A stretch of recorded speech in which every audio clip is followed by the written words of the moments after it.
If you'd like to support my channel, consider becoming a patron. $2 gets you access to my videos earlier than YouTube, $5 will get you access to polls that determine my next review or let's play, and $10 gets you direct input into what content I cover. It also gets you extra entries into giveaways, and you'll get to see your name mentioned at the end of every video. If that doesn't do it for you, I have shirts and merchandise on Spreadshirt.com that you can also buy. As always, links will be in the description and the end slate.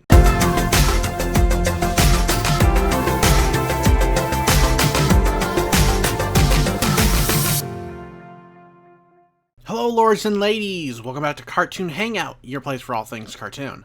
Disney XD has decided to just release 3 episodes all at once because that's a smart decision. Doesn't seem like you're rushing through the rest of the season. I hate having to do this, but instead of 3 separate reviews, even though that would certainly get me more views, I will be somewhat briefly reviewing each episode in one video.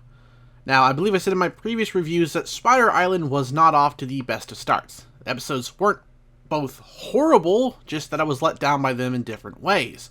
Whether it was a poor introduction of Spider-Gwen, or an episode that featured characters being better at being Spider-Man than himself. With episode 21, I'd say things are a little bit better.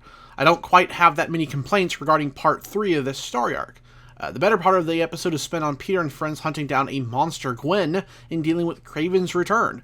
It was a fun half hour, and the fight between Peter and Kraven was maybe not the most dynamic action scene I've ever seen from an action cartoon, but I did like how it was choreographed, if that's the correct term here.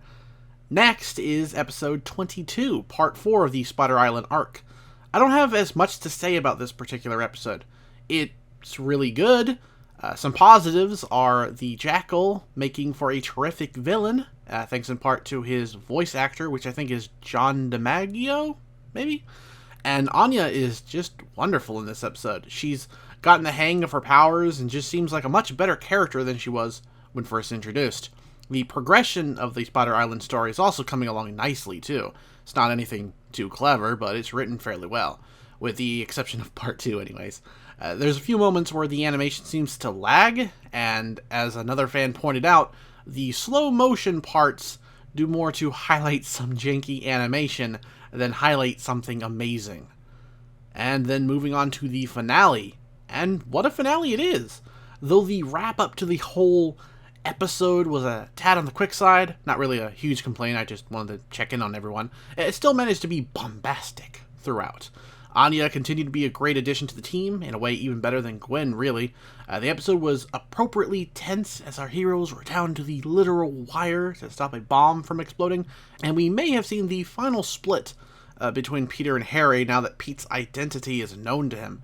It's not uncommon for Spider-Man stories to have these two at odds, no matter the interpretation, and with the final minutes of the episode teasing the birth of the Hobgoblin, I'm intrigued to see how the show's writers will tackle it.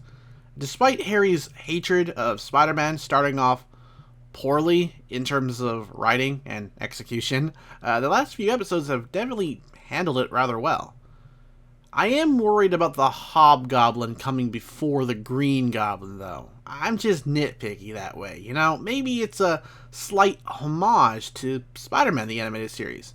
In that show, they, for some reason, couldn't use the Green Goblin at the time, or some dumb reason, and so the Hobgoblin showed up first.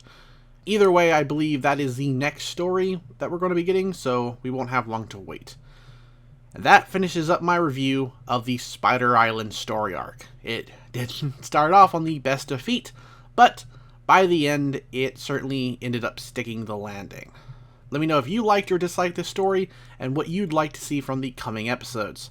And now, I would like to take this time to thank my patrons over on Patreon for supporting me and the channel. So, thanks to Yasmin, I really appreciate it. If you'd like to see how you can become a patron and get early access to videos too, or get more of a say in what I cover on this channel, links to my Patreon will be down below. Thanks for watching, and take care.